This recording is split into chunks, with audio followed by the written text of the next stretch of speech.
welcome to another edition of Speak Up Presents. Today we're going to be talking about the status of women. It's March and it's Women's History Month, and so we would really like to talk about this. And we have three wonderful guests with us today. Susan Leisner, who's come to talk to us and is the head of the Commission on the Status of Women in Hillsborough County. I want to thank you for being here. Welcome. Glad you're here. Pat Frank, who's the most current clerk of the Circuit Court and has a long history in the women's movement, both here and as a senator in Tallahassee, former senator, and Sandy Frye, who has got a big history in the women's movement and also is a writer and helped recently with the publication of a book on women in Tampa, and she's going to talk to us about that. So first and foremost, let's start off with the Commission on the Status of Women. Well, you appointed, Susan, didn't you, to that? Well, actually, what I did was I made the motion to create the Commission on the Status of Women. There had been one previously in Hillsborough County, and then it had expired. And so I revived it, and the board agreed to go along with it. There was a little wrangling, wasn't there, to get that? Uh-huh. We always have a little wrangling about anything that deals with issues that are a little testy, dealing like equality, things like that. That's a tough one in America. Susan, so you've been on there for, what is it, 2 years ago that you started? About June 2 years ago. Okay. It'll be 2 years ago this June with our first meeting. And so what's your latest on what the commission's been doing? Or? Well, we have 13 members. Okay. Every commissioner appoints one member, and then we have representatives from 5 organizations: the Center for Women, the Spring, the Hispanic Professional Women's Organization, the Urban League, and I think I'm missing one, but it'll come to me later on. And when we first started, of course, we hadn't been in existence for quite some time. It was very difficult to focus on any issues. Everybody seemed to have their own issues. So we concentrated on 4 areas: unemployment problems, housing problems, health care, and child care. And we decided to have workshops in these 4 areas. And so far we've completed 3 of our workshops. And then after we had our first workshop on unemployment, it was clear to us we gathered so much useful information, and the workshop was so productive that we needed some way to put it together into a report. So we have a limited budget, but we contracted with the USF to have a professor summarize the findings of our workshops, and we've done that for 2 of them now. We have an excellent report out on housing problems in Hillsborough County, especially as they affect women. We have a draft of the report on unemployment, and next will be coming the health care report. But it's been an eye-opening experience for all the commission members, and we have presented our housing report to the county commission, and we hope that it will go a little bit further, and that some of our ideas and some of our suggestions will be taken seriously at the county level. What are unemployment? Are women more unemployed than men, or is in this area than they are in others, or? I think Hillsborough County has a lower average wage for women than most of the counties in Florida. You know, the unemployment, one thing we heard in all 3 workshops, the people who are affected the most by unemployment, housing problems, and health care are single women, head of households, primarily, and then at the other end, elderly women living alone. Those are the 2 really highest rate of poverty groups, and they're the ones that are affected most. You talk about women with young children. Yeah, well, if you look at, I was just looking at the unemployment report, and people living below the poverty level, 43% of households headed by women with children under 5 are in the poverty level. It drops a little as their children get older, down to about 32% for women head of households with children under 18. So this is the group of women who Because you get a raise the minute those kids leave home and they don't eat so much. Well, and you don't have the child care expenses. You know, I mean, you can see, you don't have the child care expenses, and, you know, hopefully they'll be getting jobs when they're 14 or 15 and, you know, maybe contributing to the family income. I'm not sure exactly what the difference is, but it's clear if you have children under 5 and you are a single woman, you know, head of household, you're going to be, you know, very likely in a poverty situation. You know, that's so relates to children, and people think about women's issues as being related just to women, but it affects the family. And when women are single parents and they have to provide for children, and you have children living in poverty, then you have issues like hunger, and you have issues like health care. And so it runs a gamut. It spreads itself out. And a lot of people don't figure that half of those children are boys. Mm-hmm. That's true. I never thought of that. You're right. And You're if right. they thought of that, that would That's be right. different. That would be different. Yes. But that's the issue of gender, this we were talking about earlier, gender equality, where men don't seem to be permitted to think that this issue is theirs too. Like we own it. Like Yeah. that's a woman's issue. Poverty is not about health care, is not for men. It's for women, which is so silly because we're not allowing them. And I think that most men find this important too, because they're raised sometimes in very poor starts, right, and very poor households themselves, so they know that their moms have gone through this. You know, it relates to, when you think about it, it relates to the issue about blacks and whites and the way that it used to be. And when blacks were freed, not only in terms of slavery, but economically, it wasn't just the black community that was freed, it was the white community. Because then there was a recognition that everybody had an opportunity to survive on their own. There wasn't a reliance upon one person depending totally upon the other person. And I think the same thing has happened with the women's movement, where men were expected to provide for women, and everybody looked to a man as the source of revenue. That was a burden on the men, in a sense. Absolutely. And now that women have to stand on their own 2 feet, men have been liberated. So it does cross boundaries of sex and race when you eliminate those barriers. You know, and Sandy might want to comment on this too, but historically, when the women's movement started, none of this was an issue. Even before. In the first part of the last century, there was a wonderful daycare school called, I think, Helping Hands. That was In town, here in town. Right, for black children, who usually the children of the women who worked for white women in Tampa. But it evolved into a really good school, a very good preparatory school. But the issue of It was recognized as a problem for the employed African-American women in Tampa, usually in Tampa. But it wasn't a problem for white women. No. But now it's a problem for everyone. That's another thing. Yes.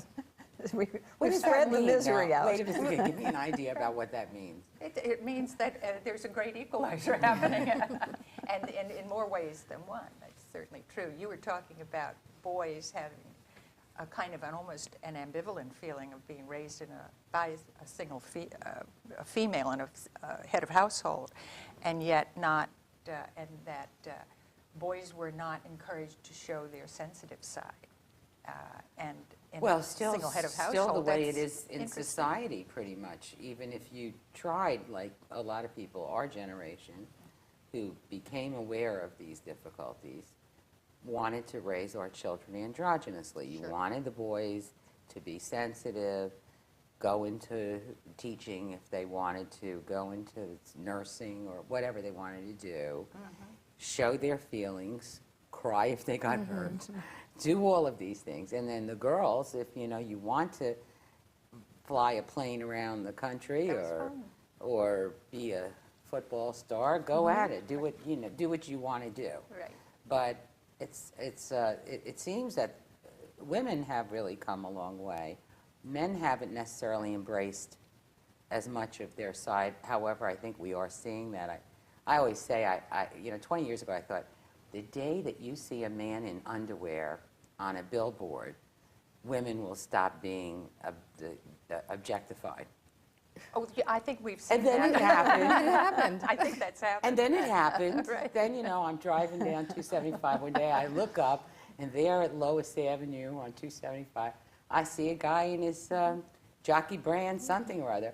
And I thought, holy smokes, this is now that it's so important that their bodies be intact and they look wonderful. Well, they're shaving their chests now, you know. Yeah, but it's not, here's the deal, it isn't working like I thought. No, it's not. It's not working, and girls are wearing less and less, and so it's just, it's And not, boys are wearing more. and they're more colorful. Lots of more fabric. They're right, they're interested in But it. it's not. Metrosexuals, and Yes. they're embracing some of their feminine side, and they're getting pedicures, and they're doing stuff like that, but But look, why is poverty still a woman's issue? well, I don't, it shouldn't be, but unfortunately, it just, statistically it is. But you know, the thing that you said, when you said that it's still not acceptable for a man to cry, but it's okay for a woman to fly. And that, I think that's because we tend to think of a weakness when we think of someone crying. We think of a strength when we think of somebody getting behind an engine and controlling it.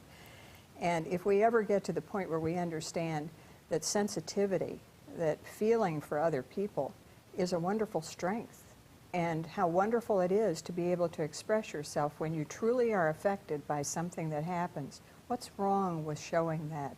You know, we hold it back because it's viewed as a weakness?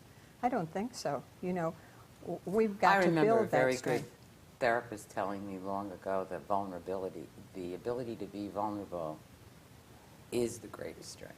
Yes, I'm sure of that. But I you mean, know, I cry when I watch the Lassie shows. well, it's a great release. I really feel sorry. Did you watch that show last night, Millie? No, I didn't Oh my see God! that one. Please don't watch it when it reruns. I just cried and cried and cried. This poor woman had Parkinson's, an outspoken woman who just then couldn't speak, and it was just an awful thing. Well, finding Tell your me about the sensitive side. book, Sandy, this is because I know interesting. you're not the author, No, I'm not. but you And probably did more work for it than a lot of people know. Not than the author did, no. This is really the second edition of History of Women in Tampa and Hillsborough County. The first one was commissioned by the Athena Society, which is it's an organization of professional business women, and Doris Weatherford, who is an historian and a feminist historian particularly, who has had a number of books dealing with immigrant women, with Women in World War II, didn't women you? I in World have War like II, 4 of her and books, then 3 a of her books. 4-volume compendium of History of Women state by state that was published by Grolier Scholastic in 2003, I believe.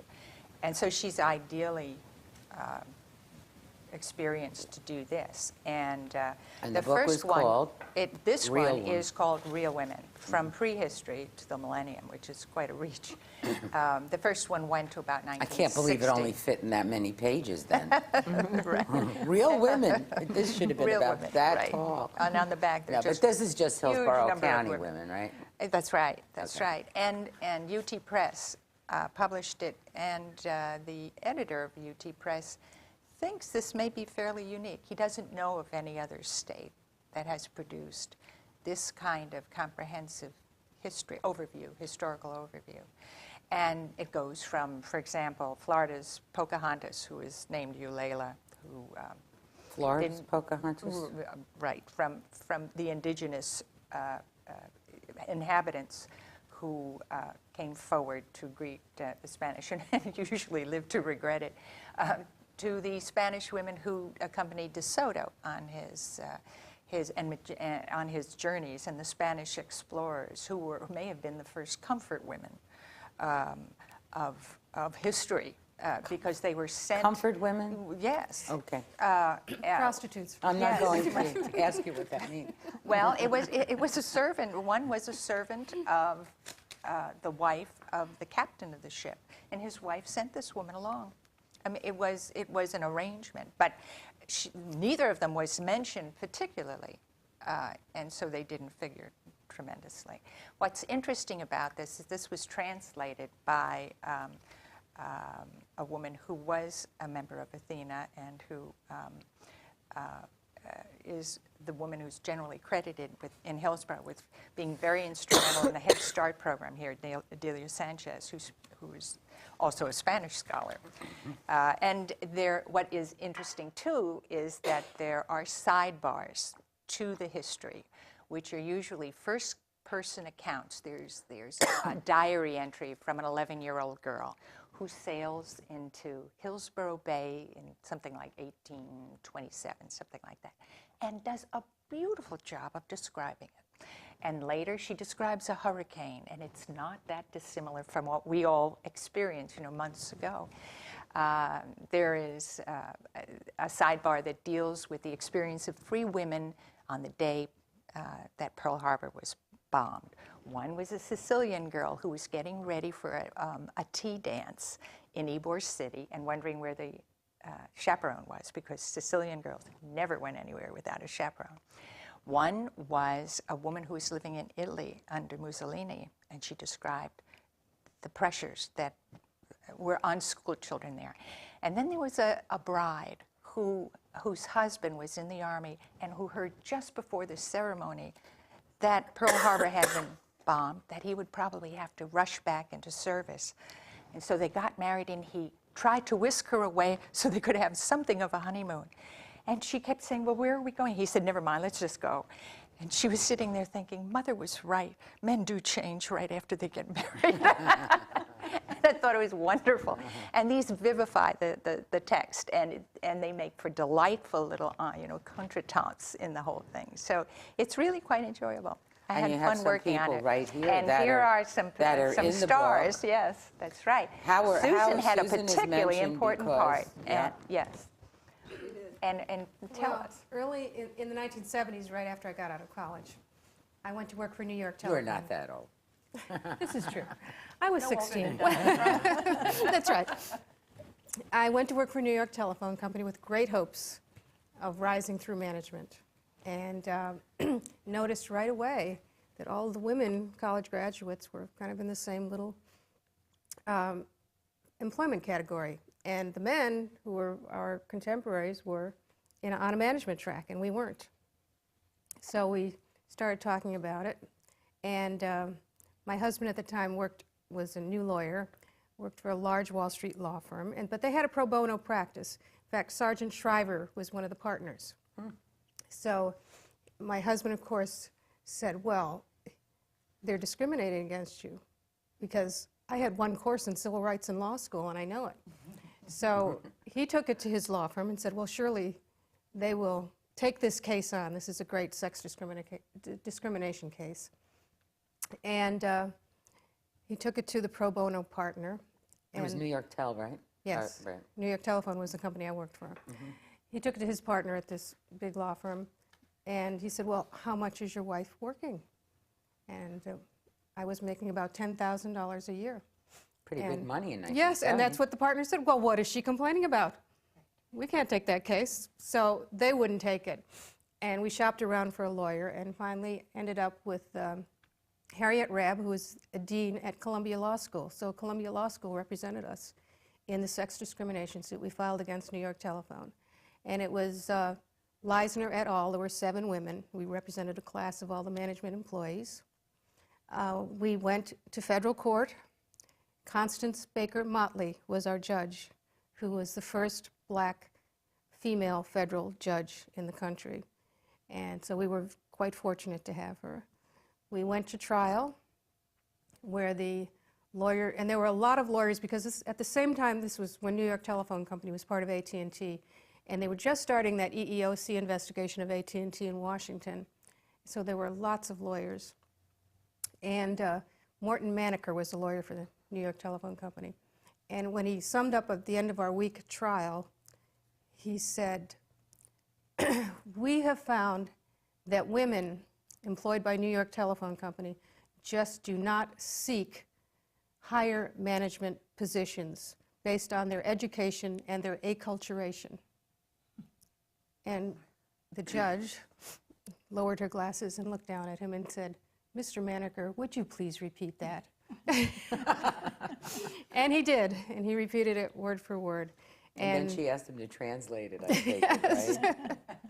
So we won that step. We won the preliminary injunction against New York Telephone Company, which means they had to stop doing what they were doing, which was hiring women at different levels than men with the same education and background. And then we went into protracted negotiations with them, and we were representing the class. So in the end, they settled for a lump sum payment. And this is in the days before there were these $100 million judgments. So sometimes people say, oh, you won that sex discrimination suit. Did you retire on that? No, no. Most of the money, and it was a small amount of lump sum payment, went to Columbia Law School, who represented us. And we each got a little bit of back pay. But the bigger issue was they had a settlement throughout New York Telephone Company. It was called the Leisner settlement. And for the next 5 years, women were promoted on a fast track in these certain departments. And so it was a very worthwhile thing to do. And at the end of those 5 years... I think there's a lot of people that should say thank you for that. Well, you know, Susan, that was a brave thing to do. And, thank you. And you made it easier for a lot of people after that. Well, So it was one of the first big sex discrimination And probably was suits. a difficult thing to decide to do. Oh, it was very Did you keep your job Yes. there afterwards?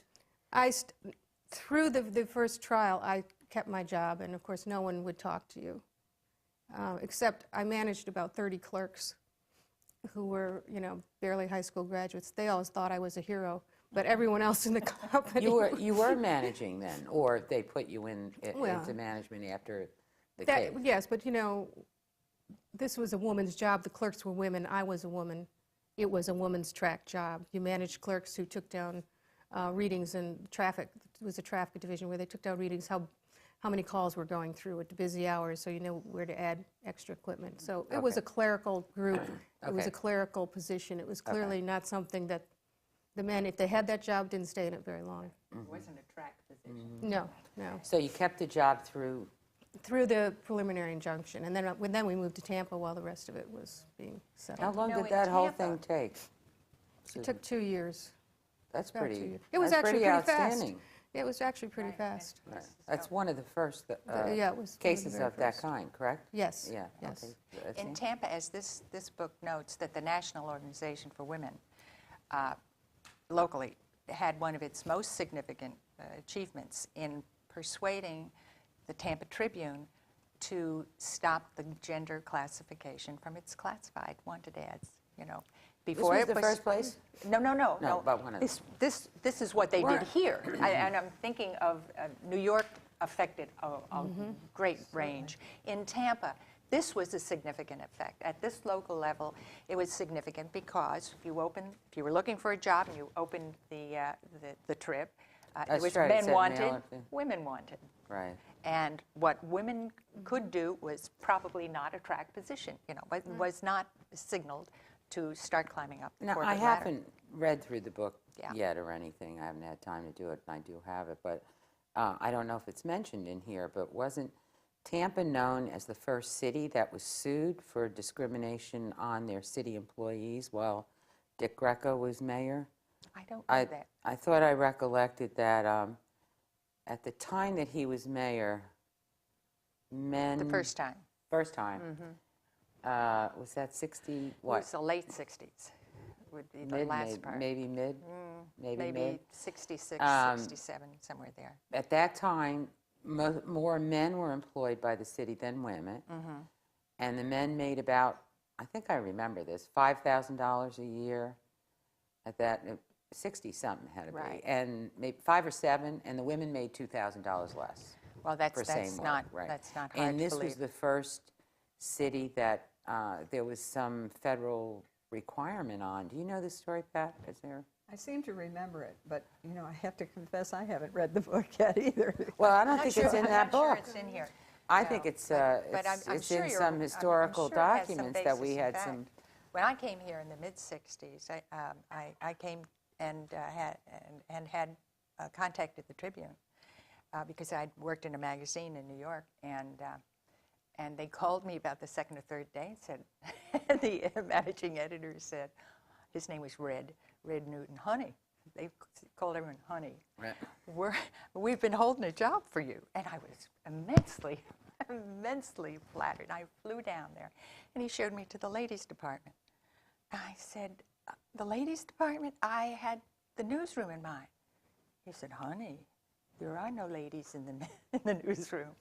He said, I can't ask ladies to go where I have to ask some of my men to go. And I said, have you tried?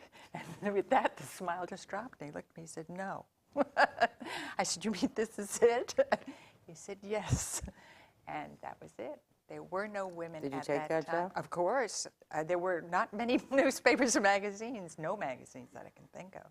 Well, there's At the study time. after study of all Right. the times back then. But it that- wasn't long. It took about in the next decade, women began infiltrating the news department. And of course, But now not the your top two decision-making. positions in the Tribune are occupied by women. That's is- we've really come far with Yes, that indeed. one. And I That's- must say that it's wonderful. It's about time. Okay. We're going to go to a break and be back in just a minute.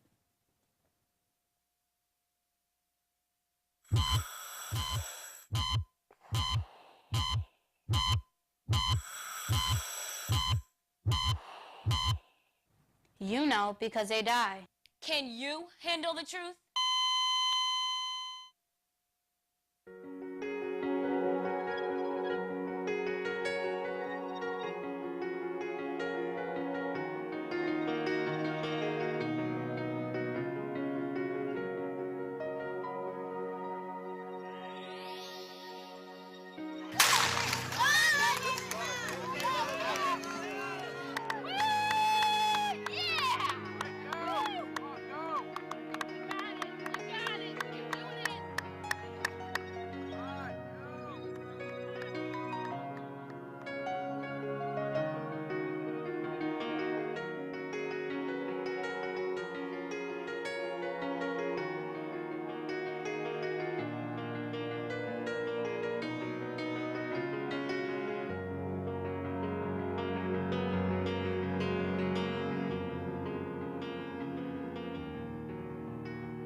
Hi, I'm Louise from Sesame Street. You are your child's first teacher, so make physical activity and eating right part of your routine. Not only will you feel great, but it'll make it easier for your children to stay healthy as they grow older.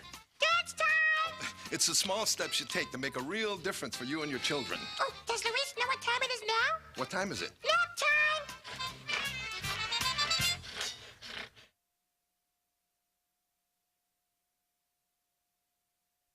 Can I help you, sir? I found these over by the stairs. Love handles. Lots of people lose them taking the stairs instead of the escalator. Thank you.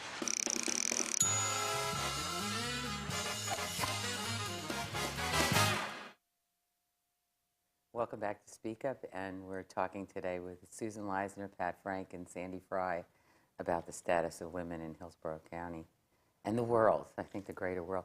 We were talking about employment, discrimination, and what have you got there from this book called Real Woman? This is a sidebar, and the title is, subhead is The Courage to Go to Court, which is what we've just been talking about. And this is Hilda Turner, and it's really worth reading.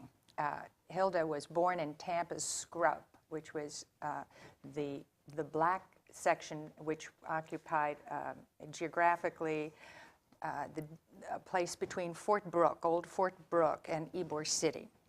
She was born there in Channel sign. 1903. She attended Harlem Academy, where she was taught by Christina Meacham, who was a very, very well-known and highly admired woman academic. Because there was no high school available to local blacks at the time, she went to Tallahassee for her 9th and 10th grade works at FAMU, and then moved on to Georgia and Atlanta University for her 11th and 12th grades. What year was this? This was, well, if she was born in 1903, I would say it was somewhere 23. before 1920. 20, okay. Yeah. She also earned her BA there, and during a lifetime as an educator would do further study at DePaul University, Chicago Teachers College, and Northwestern. Miss Turner's first job upon returning to Tampa from Atlanta was at Lomax Elementary. Later, she taught social studies at Booker T. Washington Junior High and Middleton Senior High. It was painful to teach the principles of American history and government while seeing the daily betrayal of those principles in her own life. And in 1942, Hilda Turner filed suit against her employer, the Hillsborough County School Board, to be paid equally with white teachers.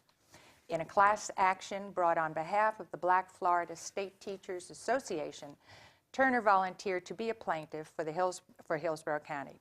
Earlier, black teachers had been fired when they showed similar signs of leadership, and it took real courage for Turner, an unmarried woman who had to earn her own living, to risk her future by signing on as a plaintiff. the NAACP sent down a New York lawyer, a young New York lawyer, Thurgood Marshall, to act as legal counsel. And with these united efforts, the case was won, because wartime labor shortages meant that teachers had other employment options. The school board did not appeal, and the pay of black teachers rose from $60 a month to the same $87 that the whites earned. Hilda Turner moved to Chicago shortly after winning the case and taught there, returning to Tampa after retirement.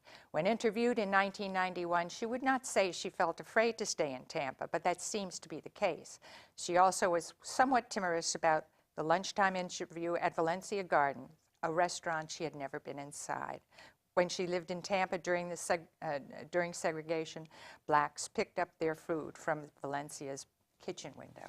So that's a very, it's very interesting. And they were getting 75%, not even. 70%, less than that maybe. I just, my math But is the off. courage required to do that was phenomenal. It really was. Yeah. Incredible. You just mentioned, Susan, that your latest workshop on the status of Women Commission was on health care. What did they find out? You know, health care is now is a national issue, so I don't think we found out anything that different from what you know from the evening news, is that we have so many uninsured people now who don't have health insurance. We found some particular problems in Hillsborough County with pregnant women who are not getting prenatal care, and it especially is skewed toward African American women who don't get the prenatal care and have much higher instances of infant mortality. So that there needs to be a new focus on that. I mean, the good news is we do have county clinics in Hillsborough County that are very good and that will really take care of people and have gotten good reports. And the only problem is getting people to them. Once again, when you're poor, you don't have the transportation, and it's hard when your kids are going to different schools to get them to a county clinic. And you know, that's been a main problem. But once again, when you start these 3 workshops, we still hear single women head of households with small children. That is the problem. And of course, is their health care or the health care of the children, or both? Or? I think it's both. The prenatal care we heard a lot of, that there needs to be more prenatal care. I'll tell you one scary statistic we heard about teen pregnancy. 20 to 25% of teen pregnancies are planned. Now, that makes you stop and think, what are we doing wrong with our young girls that we are not teaching them to delay childbearing? That there was a real disconnect there. And, you know, the woman who was I've seen a few articles on that topic where young women who don't feel really good in their own households, or maybe their poverty households as well, think that a baby will bring love to them. Well, I think that they also think it will bring a man, that it will bring that boyfriend closer to them, it will bring them closer to marriage, when in reality, usually the exact opposite happens. You know, it's the pregnancy that brings on violence. And plus, babies don't love you when they first start off. That's right. And so somewhere there's, But beyond that, it speaks to the fact that they do not see options open to them. That's right. They don't really. And there are no opportunities that they sense in their future as adult women. What do you think? Well, you know, it's obviously a lack of self-worth that would put someone in that situation when they're too young to be able to handle the responsibility. They're just hoping that some young being is going to give them something that they don't have, which is love. And it is sad. Have you seen this commercial on television? It's very dramatic, and it's kind of really wonderful in a way. However, maybe it's selling this subject too. It's Johnson & Johnson. They do a commercial called "Babies Change Everything." Children babies change everything. And last night I saw one where there was a guy reading these little baby books to his children or grandchildren, I'm not sure which. And then the thing is that who would have ever thought he's reading all these silly things and making the children make a noise like a lion, make a noise like a monkey, do like this, do make a noise like a snake or something like that. And then there's some voiceover that says, did you ever expect the day when it would be better to read this than the sports pages or something like that? And then the last voice is, children change everything, or babies change everything, which is so true. The thing, though, while it's a very clever commercial, I think really wonderful, on the other hand, because you sit there and you go, boy, you're right. I mean, like forever, for the rest of your life. It does make it seem like it's a good thing, that it's an easy thing, that it's a fun thing, that there's great joy in having children. And I think a lot of us, do say those kind of things. So that might be, that's why I think there's this 22% that plan it. Yeah, it's somewhere Let me between have 20 a and child. 25%. But Maybe I can get out of the house. Maybe I'll be treated Yes. like a grown-up. Maybe I'll have something that loves me. I don't feel so loved. Or, all these things which I've seen in magazine articles before, that a lot of it isn't about a lack of education on birth control or No, it's not. No, it's not. But because, although once you listen to this, you think, listen to a workshop like this about unplanned pregnancy, which is a part of it, you think that birth control should be free. I mean, that would probably help a lot. But obviously, then you say, well, but here's 20 to 25% of these teenage girls who would get pregnant anyway. Well, and then there's this other part. I also remember reading that there's a bunch of there's a belief system that if you took birth control, then you were planning on sex. Yes. And so better not to take it and make it look like it was an accident than that you had pre-planned to have sex or something. This is another... Thinking, this is... Isn't that Too hard to figure. But, That's too hard to figure? yes. I'm not taking that because I wasn't having it anyway, but oh my God, I got overwhelmed. What can I tell you? I was out of control.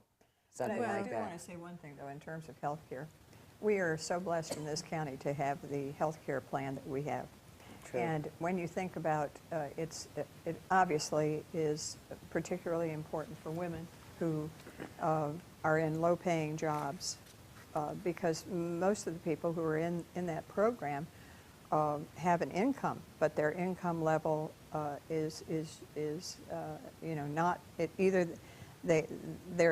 So they sometimes don't qualify for Medicaid, which is the very poorest, and they earn a little bit more than that and have no health care. They're in service jobs.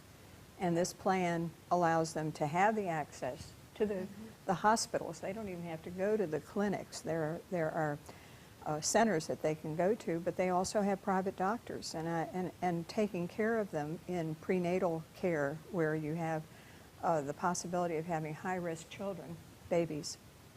And then that costs a lot of money when they get into the hospital setting. Avoiding that situation is a savings for everybody. It's a savings for the child, obviously, and for the parents, but it's also a savings in terms of money for the people who have to underwrite that, because the taxpayer has to pick up that tab somewhere, either as a person who's a patient in the hospital, underwriting the cost of the other person's bill, or in some way that you're providing it. But Pat, while you're saying that it's grand that we have this plan, this is still saying a lot of people can't get there. Or are they? So what was there a recommendation behind it? What do you do? Because they put clinics around town. Right? It's not like you have to just only get down to Tampa General. We haven't come up with a report on it. We just had the workshop, so we haven't even come up and condensed all the information and come up with a plan. But transportation issues come up in every workshop. I think the problem is we don't have a mass transit system. That's exactly. We don't. And there's a lack of private transportation. Yes. You don't have transportation to get to a grocery store. Yeah. So Right. the poorest of people are the ones who have to go to the convenience store, which charges more money for their groceries. And Are you they're in going to cover catch-22. transportation then in this We have not done it as a separate, You're saying that is almost as But part and parcel of there are this some whole constants issue. in every workshop we have, because we're dealing with mostly poverty and what affects poverty. Transportation is a big issue. People don't have cars. I'd like to tell young girls, don't have any children until you at least have a job and a car, because a lot of these people don't have cars. Well, hasn't there been recent statistics about, I think, the rate of bankruptcies? And you see that the bankruptcies are happening to middle-class people, and they're usually occasioned by catastrophic illness. Yes. That just depletes. That's true. Oh, yeah. Well, I mean, and that's most of right. these The people point- have minimal health insurance. Right. And you're making this point that you were saying you always are talking about poverty, people at poor levels, but It strikes Oh, the healthcare issues strikes way all middle affect class. everybody and can wipe you out in a heartbeat, right? And we talked about the difficulty in getting mammograms at the workshop, which affects everybody. What's the difficulty with that? What do you Well, mean? doctors don't want to do mammograms anymore because of the liability insurance. Yeah, there's the. Oh, I don't know about this because I don't like mammograms. Well, none of us So- do. It's not my... So it's not my thing to go to and do. You know, I'd say it's down on the hit parade. it's down on Most the women. it's down on the head. Right there with a So, colonoscopy. you know, why do you go then? You know, it's like, no, Well. I shouldn't say that to an audience of people, especially anybody It is a good impressionable. thing to Go, do. go, you should. But are you touching those issues that affect beyond poverty level, middle class, so forth? Well, you know, we're still a creation of the county, so how far can we go in recommendations that the county can Oh, actually did do? the county did put restrictions on this particular commission, didn't it? No? Only, No. I believe we are not supposed to touch the issue of abortion. Or reproductive freedom? Okay. Next subject. Anybody that likes abortion, it's about reproductive freedom, isn't it? Something like that? Yeah, don't okay, know. so you Is can't there a- touch is that. it choice? But, so we can't talk about that. No, we could. We could. They Certainly, can't. Certainly. And your next topic after healthcare? Childcare. That's going to be a That's a good beaut one. Yeah. here in town. Yeah. Now, Pat, you're in the book on, I think, a whole pack of pages. Sure she is. Yeah. I know you didn't do any phone Went to the company. University of Isn't there a Florida. bunch Yes, of- I would like to clarify On the this- record. what was that? It has me as a Seminole on one of the pages, and I am a gator. And someone pointed that out cold. And you're wearing a said, horse on your lapel. I'm not this, I'm not that, but I'm wearing a horse. What school is that with the Pony horse? Express Anything? School. Okay, they got you at the wrong school? Well, every writer deserves to make one or two errors. What do you Absolutely, say? absolutely. Okay, but other than that, why are you on so many pages, Pat, for those people that just flew into town and they Well- never lived here? I've been in so many different positions. I think that's the reason why. That's right. The one thing First they did. school board, were you the first Actually, female? they didn't put down the first job that I had in elected. No, it was the City of Tampa Election Board. I was appointed to that Okay. during a time when they were abolishing the election board.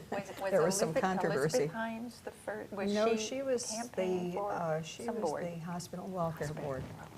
She was the first But were woman you the elected. first woman on the school board, No, or no? Cecile That was, Ezrick was. oh, Cecile was, okay. Cecile was, and I was Very second. early, yeah, Okay. second, yeah. I remember And, that. And I remember working for you. Yes, and I was grateful. You worked for very her? I grateful. did Oh, my indeed. I tell you, I say- campaigned you know, for her, one for of the things Betty Castor. that I was thinking of it as I was driving over here, that, here are these two women who are just outstanding, who are on this stage with me, and they were so instrumental in helping so many women get elected in this county. That, Sandy was, I wish there were she more. always did the PR work, and Susan was always there helping, and, it's not just the people who get into office, because you don't walk in there by yourself. It takes so many people behind the scenes, and we never had any money. Takes a female village. It takes a No. female village, because we didn't have any money. But we had some We- great candidates to support, too. that's right. We had That's great right. candidates. Wow. Yeah. And so, aside from the fact that they should be on more pages because That's they help right, get they you should. elected, remember that when you put out the Put out the next corrections. edition? Right. If it wasn't for me, these people would not be in office. I just don't. But Pat, your run with the various offices that you held, and then being in our state senate, I think the biggest thing, since we're talking about women, is the ERA and what happened in the, what's that, 70? 82. What? It was in 82. 82. 82. 82 was the first time that No, that was the time that it really failed. That's when it ran out. So Yes. it was 72, because you had a 10-year, Right. Hiatus. no, wasn't it, you had 10 years to get it approved by the state senate? Excuse me, by the state. by the states. Right. And we found it. And there were 3 states that were needed. We needed 38, and they had 35. And Florida was a critical state because we knew that if we were a hinge state, we had commitments from 2 other states that one wanted to be the final one, and the other one wanted to race to be the final one. So we knew we had them in a race against who would be the ultimate ratifier. And all we had to do was pass it in Florida. Is the reason they want to be last? Yeah, they wanted to be the one to tip the scale and be... Oh, they wanted to be important. Like, if it wasn't for them, then this wouldn't happen. It's an interesting thing. And so we had gone through an election where it was very much an issue on the minds of people when they were supporting candidates.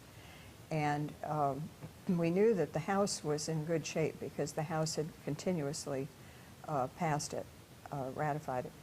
And the Senate was the weak point. And so we had our own local state senator who many of us went out and supported actively, and I was among those, and I think probably some of the rest of you were too, because he had said that he was going to vote for ratification. That was Guy Spicola. And then, unfortunately, he switched, and we lost by 2 votes. He was one, and a fellow from Jacksonville was the other one. But I think that, you know, it was just very painful to us after we knew that it was one of our own who had There should be a special had help promised for, us and for said, the politicians I who know, no, he got you appointed get judge. behind when they say they're False for, promises. That's like in a the book. special place. I remember that very well. Yeah, with like the fire has to be like really hot. in that part, but, Well, the okay. feeling was very hot up But in Tallahassee. we're trying again with the ERA, and when if we have the last 10 or 15 minutes of the program to talk about going forward, and I always wondered, do young women today still have any realization that we still have a long way to go and all that? And I'd love to talk about all that too. But the ERA movement in Florida, which got resurrected again in the last year, or is it 2 years? It's 2 years already? 2 years, I think. Pat, we went to USF. When was that? Feels like longer than that It ago.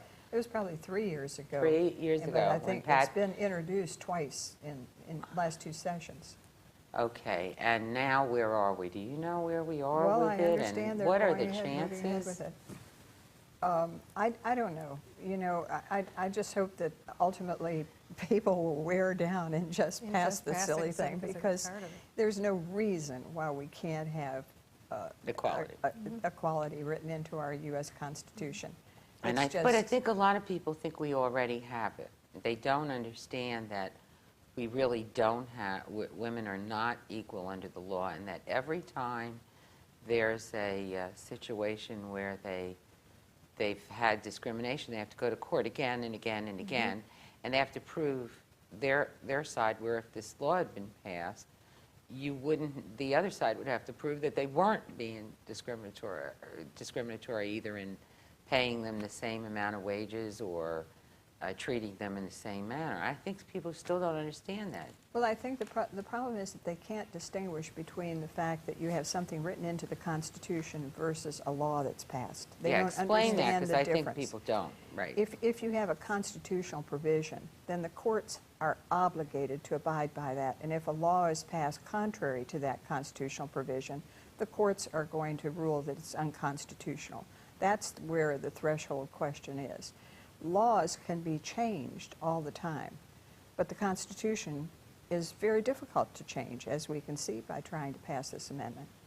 And that's the guarantee that we want. We want it to be impenetrable, that it can't be at the whim of people to decide whether people are going to be equal or not. You know, we did away with slavery.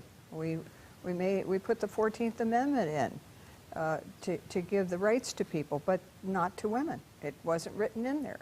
We didn't even have the right to vote until, and I think Florida was one of the last states to ratify the amendment for the right to vote. It was way into the 40s or 50s. And so, you know, those things are very difficult. But once you get it in place, then you've got it guaranteed. And you can see right now that with some of the tendencies that people have in Washington to want to appoint people to the bench who may not be as sensitive as those of us who are in this room are to some of the issues that affect women, that the tide could change very quickly in terms of the protections we have under the law. And what we have to have is a constitutional guarantee. And that's the only thing that will keep our successors as secure in having the opportunity to do the things that we do. You know, we're very privileged at this point in our lives because we've come through an era where we've seen what we didn't have to what we do have and are very grateful for it. Some of those who don't understand that don't know how fragile it is. And we want to write it in the Constitution so it's there forever.